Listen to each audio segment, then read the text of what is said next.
दिल्ली में आप और कांग्रेस ने गठबंधन का ऐलान कर दिया है, लेकिन यहां की 7 सीटों के बंटवारे का फॉर्मूला सुनकर आप भी चौंक जाएंगे। कहा यह जा रहा है कि यह गठबंधन योगी फॉर्मूले पर तय हुआ है। आम आदमी पार्टी और कांग्रेस दोनों के नेताओं को यह डर सता रहा है कि मोदी लहर के बीच अगर यूपी के सीएम योगी आदित्यनाथ ने दिल्ली में प्रचार किया तो मुकाबला और भी मुश्किल हो जाएगा।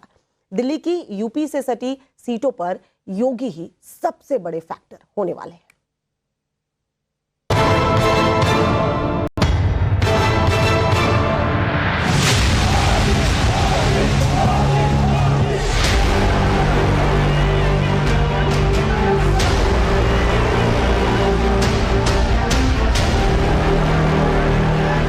लोकसभा चुनाव में प्रधानमंत्री मोदी के विजय रथ को रोकने के लिए केजरीवाल ने दिल्ली में राहुल गांधी का हाथ थाम लिया, 7 सीटों के लिए गठबंधन कर लिया। लेकिन जिस फॉर्मूले से आम आदमी पार्टी ने 4 सीटें लेकर कांग्रेस को दिल्ली की 3 सीटें दी, उसे जानकर कोई भी हैरान रह जाए। वजह है योगी फैक्टर। राम मंदिर के मुद्दे पर अगर फैसला हुआ, खून की नदियां बहेंगी। मैं कहता था देखो भाई, कुछ एक मच्छर भी नहीं मरने वाला है, कुछ नहीं होगा। न्यायालय मेरिट के आधार पर फैसला करे, फैसले को लागू हम करेंगे। और किसी के माई के लाल पे हिम्मत है उत्तर प्रदेश में उपद्रव करके दिखा दे। जी हां, योगी आदित्यनाथ भले ही उत्तर प्रदेश के मुख्यमंत्री हों, लेकिन उनका असर दिल्ली तक दिख रहा है। मीडिया रिपोर्ट्स की माने तो आम आदमी पार्टी और कांग्रेस के रणनीतिकारों ने दिल्ली की चुनावी जंग में सीटों का बंटवारा करते वक्त योगी फैक्टर को खासी अहमियत दी। गठबंधन के तहत आम आदमी पार्टी दिल्ली में नई दिल्ली, पश्चिम दिल्ली, दक्षिण दिल्ली और पूर्वी दिल्ली लोकसभा सीटों पर चुनाव लड़ेगी। वहीं कांग्रेस उत्तर पूर्वी दिल्ली, उत्तर पश्चिम और चांदनी चौक सीट पर हाथ आजमाएगी। दरअसल देश की राजधानी दिल्ली यूपी के पास में है। दिल्ली की 7 में से 3 लोकसभा सीटों की सीमा यूपी से जुड़ी है। ये सीटें हैं पूर्वी दिल्ली, उत्तर पूर्वी दिल्ली और उत्तर पश्चिमी दिल्ली। इनमें से पूर्वी दिल्ली और उत्तर पश्चिमी दिल्ली आपने कांग्रेस के खाते में डाली है, यानी आपके मुकाबले कांग्रेस के पास चैलेंज कहीं बड़ा है। वजह है वही योगी फैक्टर। यूपी की सीमा से लगती दिल्ली की लोकसभा सीटों पर योगी राज की हर हलचल का बड़ा असर होता है। इस वक्त यूपी में योगी सरकार दूसरे टर्म में भी मजबूती से काम कर रही है। राज्य में सख्त लॉ एंड ऑर्डर है। हर इलाके का तेजी से विकास हो रहा है। राम लहर चल रही है। ऐसे में आम आदमी पार्टी और कांग्रेस के नेताओं को आशंका सता रही है कि अगर दिल्ली में योगी प्रचार करते हैं तो मुकाबला और मुश्किल हो जाएगा। दिल्ली में और कई राज्यों में जो आम आदमी पार्टी और कांग्रेस पार्टी के साथ सीटों को लेकर समझौता हुआ, इससे कई चीजें स्पष्ट होती हैं। पहली बात, कांग्रेस पार्टी अब कई राज्यों में वहां के स्थानीय पार्टियों से अपने आप को कम मजबूत समझती है, इसीलिए कम सीट ले रहे हैं। दूसरी बात, आम आदमी पार्टी अब इस बात को स्वीकारती है कि दिल्ली में उसकी विश्वसनीयता घट गई है और उसे कांग्रेस का सहारा चाहिए, क्योंकि दिल्ली में उनके और अरविंद केजरीवाल जी और उनकी पार्टी के खिलाफ बड़े गंभीर आरोप हैं।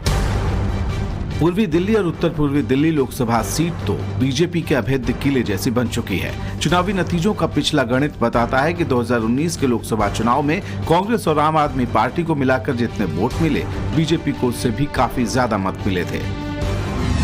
2019 में पूर्वी दिल्ली सीट पर बीजेपी के गौतम गंभीर ने कांग्रेस के अरविंदर सिंह लवली को 3,91,000 से भी ज्यादा वोट से हराया था। आपकी आतिशी तब तीसरे नंबर पर थी। बीजेपी को इस सीट पर 55% वोट मिले थे, तो कांग्रेस को 24 और आम आदमी पार्टी को 17% वोट मिले थे।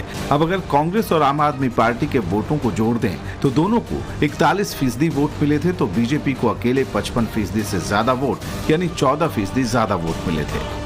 कुछ यही हाल उत्तर पूर्वी दिल्ली का भी था। यहाँ से 2019 में बीजेपी के मनोज तिवारी दूसरी बार चुनाव जीते।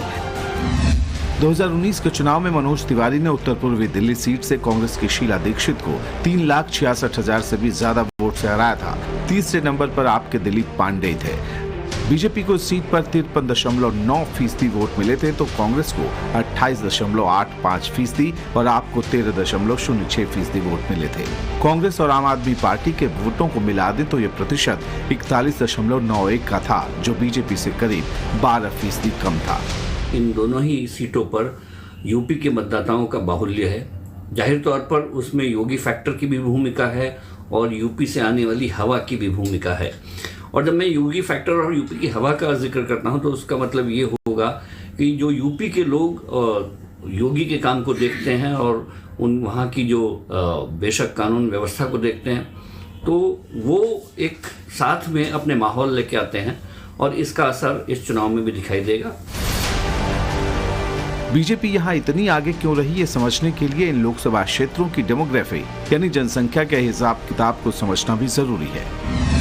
दिल्ली के 7 लोकसभा क्षेत्रों में सबसे ज्यादा मुस्लिम आबादी उत्तर पूर्वी दिल्ली लोकसभा क्षेत्र में रहती है। यहाँ 23% मुस्लिम आबादी है। वहीं पूर्वी दिल्ली लोकसभा क्षेत्र में मुस्लिम आबादी करीब 16% की है। पूर्वी दिल्ली और उत्तर पूर्वी दिल्ली लोकसभा क्षेत्र में दोनों विरोधी दलों को ध्रुवीकरण का खतरा खास वजह से सता रहा है। दरअसल में 2020 में उत्तर पूर्वी दिल्ली के ही ज्यादातर इलाकों में सांप्रदायिक दंगे भड़क उठे थे और ये सब कुछ हुआ था दिल्ली विधानसभा चुनाव के ठीक बाद, और तब से अब तक लगातार वहां पर ध्रुवीकरण का कार्ड खेला जा रहा है। कांग्रेस और केजरीवाल इन उपद्रवियों को क्या खिलाते थे? बिरयानी। और हम क्या खिला रहे हैं? गोली। भाइयों बहनों, यही अंतर है। भारत माता के प्रति अगर इनके मन में सम्मान होता, आतंकवादियों के सामने, नक्सलवादियों के सामने घुटने नहीं टेकते। यही वजह है कि सीट बंटवारे पर मंथन के लिए बैठे कांग्रेस और आम आदमी पार्टी के नेताओं ने इस बात का खास तौर पर ख्याल रखा कि पूर्वी दिल्ली और उत्तर पूर्वी दिल्ली में सीएम योगी की एक चुनावी सभा से पासा किस कदर पलट सकता है। 2014 से लेकर 2019 तक के लोकसभा चुनाव में दिल्ली में मोदी लहर चली। कुल 7 सीटों पर बीजेपी को मिले वोट का औसत 56% का था, तो कांग्रेस और आम आदमी पार्टी को मिले कुल वोट का हिसाब 44% है। अब देश फिर चुनाव के चौखट पर है और बीजेपी को भरोसा है कि 2024 में भी सभी 7 सीटों पर विरोधियों का सफाया होगा। आम आदमी पार्टी के कार्यकर्ता घोर निराशा में है, क्योंकि अरविंद केजरीवाल जी जिनको बोलते थे इनको जेल भेजना है, इन कांग्रेसियों को जेल भेजना है, अब उन्हीं के चरणों में लेट गए हैं। जिन कांग्रेस को गाली दे देकर 15 साल की सत्ता से हटाया था अरविंद केजरीवाल ने और आम आदमी पार्टी ने, आज वही अरविंद केजरीवाल राहुल गांधी जी के साथ रोटियां तोड़ रहे हैं। तो उनका मकसद बेसिकली ये है, इनफॉर्मली कई जगह से मैसेज आए हैं भाई गठबंधन तोड़ दो।